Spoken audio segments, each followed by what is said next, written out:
First at 4, a scary situation in Walled Lake after a home invasion is caught on camera. We'll tell you what we're learning about a possible motive. Plus, the family of Andrew Brown gets their first look at the body cam video in his police shooting death. Kim. The CDC has released its guidelines for youth and summer camps. I'll let you know what your child should expect if they plan to attend camp this summer. Kim, we've got a big warm-up on the way. The big question tomorrow, will we break the record of 84? We'll answer that and look for some thunderstorms after, coming up first at 4. All right, Ben, but right now let's begin first at 4 with breaking news.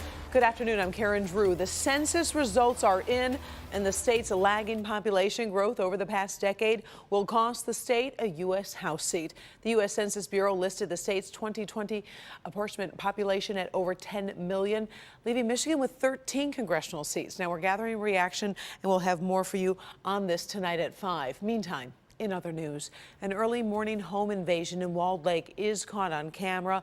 This happened shortly after midnight on Indianwood Trail near South Commerce Road.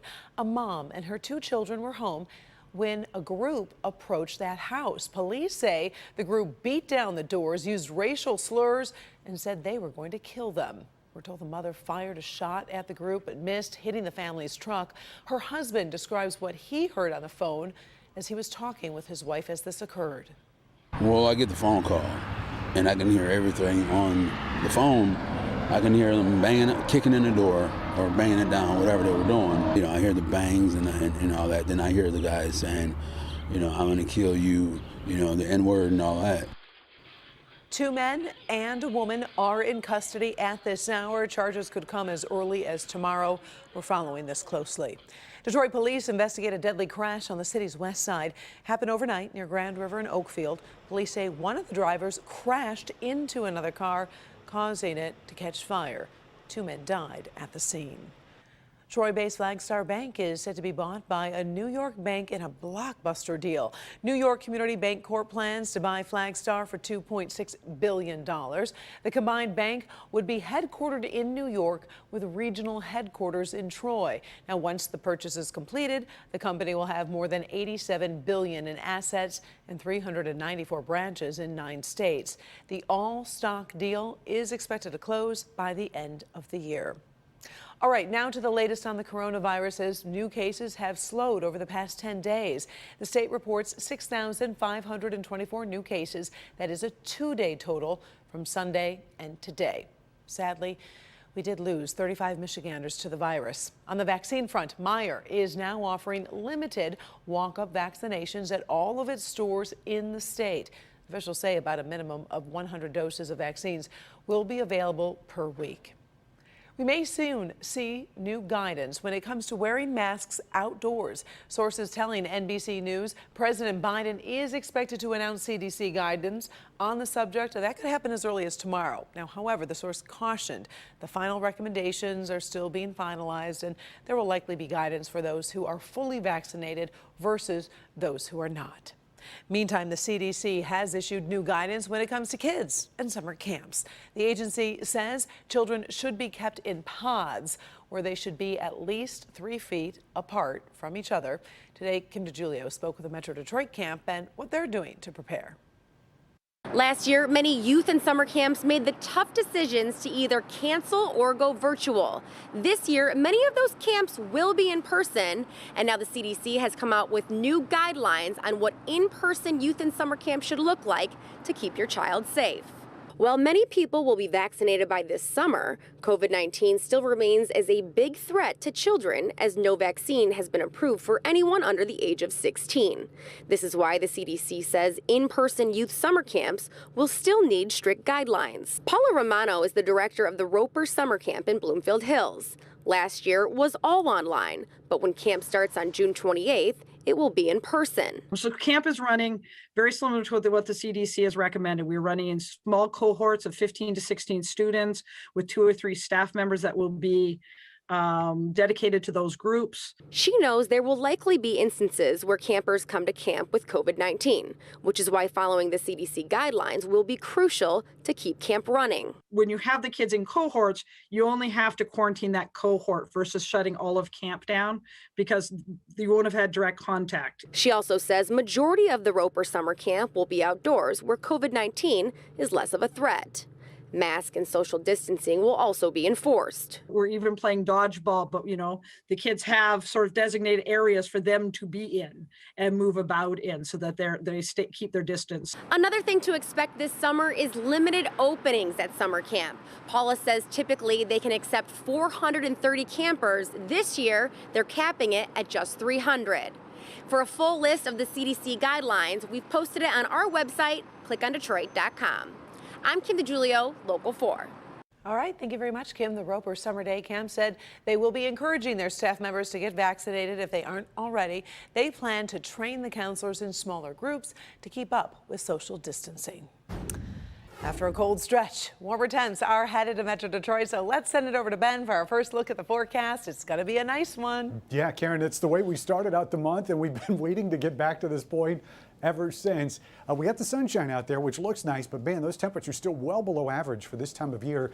Low to mid 50s right now. The numbers are still going up, and they may still go up a little bit more because we do have warm air sweeping in from the southwest. Look at these temperatures. Toledo's already at 61, Fort Wayne's at 70, and you can see those low 80s, and yes, we're going to see those starting tomorrow. You can see tonight we're not going to fall very far. In fact, our overnight low is likely going to be right around midnight, and that's going to be about 45, and then the temperatures are going to rise all the way into the low 80s. So Karen, in some spots we may move 40 degrees between our low and our high. The record is 84. We'll see if we break it, and also look at the thunderstorms coming after it in just a few minutes. Thank you, Ben.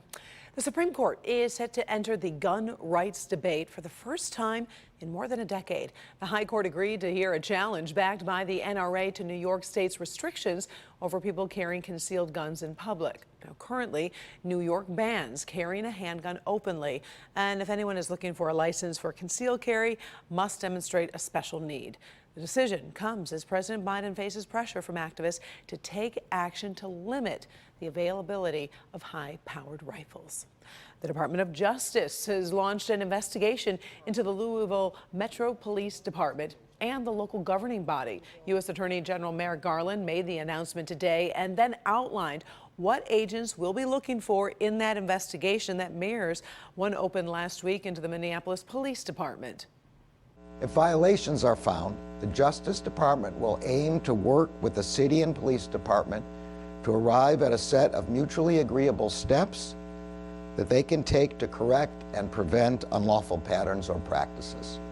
The Attorney General said DOJ has received a pledge of support and cooperation from the Louisville city leaders and the police department in the investigation. Within the past hour, the family of Andrew Brown has viewed the video of his deadly encounter with law enforcement. The 42-year-old was shot and killed in Elizabeth City, North Carolina last Wednesday. Kimberly Gill has the latest. She joins us. And Kim, there was a brief delay in actually showing the family the video. You're right, Karen. The family was told they would be shown video from the deputies' body cameras today before it was released to the public, but the sheriff's department asked for more time to make what they're calling redactions to that video. Officials say they had to blur the deputies' faces before the family watched the video. Deputies say they were attempting to serve an arrest warrant when Brown was killed. Few details have been released about the shooting. In dispatch audio from that day, first responders can be heard saying a man had gunshot wounds to the back. Meanwhile, the shooting prompting protests over the last few days. Attorneys for the family say they only saw about 20 seconds of the video, and they want to release all of the unredacted video. Let's be clear. This was an execution. Andrew Brown was in his driveway. The sheriff truck blocked him in his driveway, so he could not exit his driveway. Andrew had his hands on his steering wheel. He was not reaching for anything. He wasn't touching anything. He wasn't throwing anything around. He had his hands firmly on the steering wheel. They run up to his vehicle shooting. He still stood there, sat there in his vehicle with his hands on the steering wheel while being shot at.